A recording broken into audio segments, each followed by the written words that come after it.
नागपूर जिल्ह्यातून एक धक्कादायक बातमी समोर आली आहे। पोलीस प्रशासनाने गॅस एजन्सी गोदामांवर धडक कारवाई केली आहे।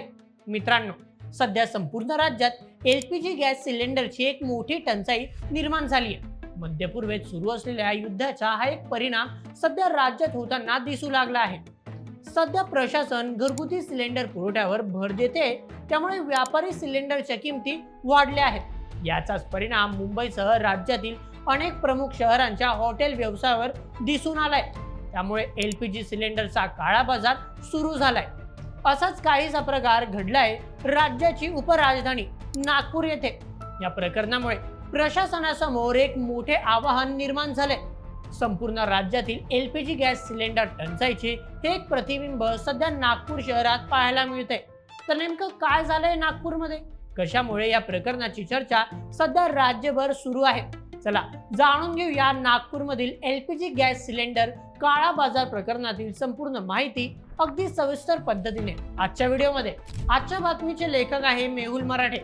संपूर्ण जगात सध्या सुरू असलेल्या युद्धामुळे इंधन त्याचप्रमाणे नैसर्गिक वायू यांची मोठ्या प्रमाणात टंचाई निर्माण झाली आहे। त्यामुळे राज्यात सर्वसामान्य नागरिकांमध्ये या प्रकरणाची सध्या जोरदार चर्चा सुरू आहे।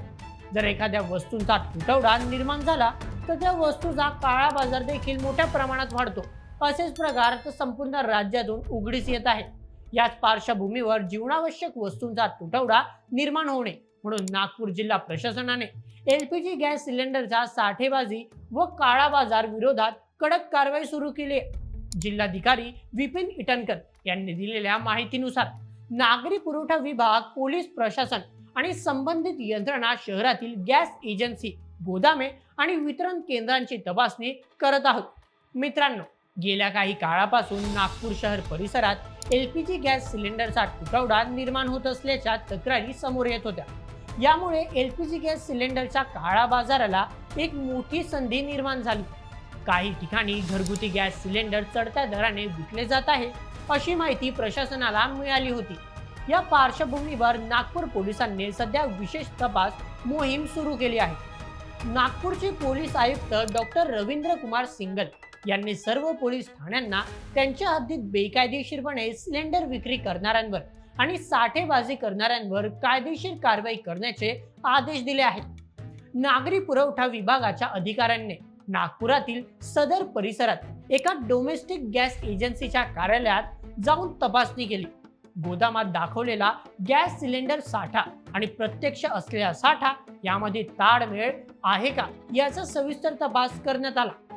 हा तपासणी अहवाल जिल्हाधिकाऱ्यांना सादर करण्यात आल्याची माहिती तेथील अधिकाऱ्यांनी दिली। तपासणी दरम्यान काही ठिकाणी 5 किलोच्या सिलेंडरसह अनेक कमर्शियल सिलेंडर आढळून आले। त्यामुळे सिलेंडरचे वितरण नियमानुसार होत आहे आणि घरगुती सिलेंडरचा वापर कमर्शियल वस्तूंसाठी होत नाही ना, या प्रश्नांवर सध्या स्थानिक प्रशासन तपास करत आहे। नागरिक विभागाचे 3 निरीक्षक आणि 2 परिमंडळ अधिकारी अशा पथकाद्वारे शहरातील विविध भागात ही तपास मोहीम सध्या जोरदार पद्धतीने सुरू आहे। गुन्हे शाखेतील विशेष पथक देखील शहरातील संशयास्पद ठिकाणांवर नजर ठेवून आहे। त्याचप्रमाणे यापूर्वी एलपीजी सिलेंडरच्या काळ्या बाजारात किंवा अवैध व्यापारात सहभागी असलेल्या व्यक्तींची यादी पोलिसांनी तयार केली आहे। अशा व्यक्तींच्या हालचालींवर विशेष लक्ष ठेवले जात आहे। दरम्यान प्रशासनाने नागरिकांना आवाहन केले आहे की कुठेही गॅस सिलेंडरची साठेबाजी किंवा काळा बाजार होत असल्याची माहिती मिळाल्यास तात्काळ जवळच्या पोलीस ठाणे किंवा प्रशासनाला संपर्क साधावा। नागरिकांच्या सहकार्यामुळेच अशा अवैध प्रकारांवर आळा घालणे शक्य होईल, असे देखील प्रशासनाने स्पष्ट केले आहे। मित्रांनो, तुमच्या शहरात देखील अशा प्रकारे सिलेंडरची अवैध विक्री आणि काळा बाजार तुम्ही पाहिला आहे का? या प्रकरणावर तुमचे काय मत आम्हाला कमेंटमध्ये नक्की सांगा आणि अशाच व्हिडिओसाठी सबस्क्राईब करा बोल एमएच आपल्या YouTube चॅनलला। धन्यवाद।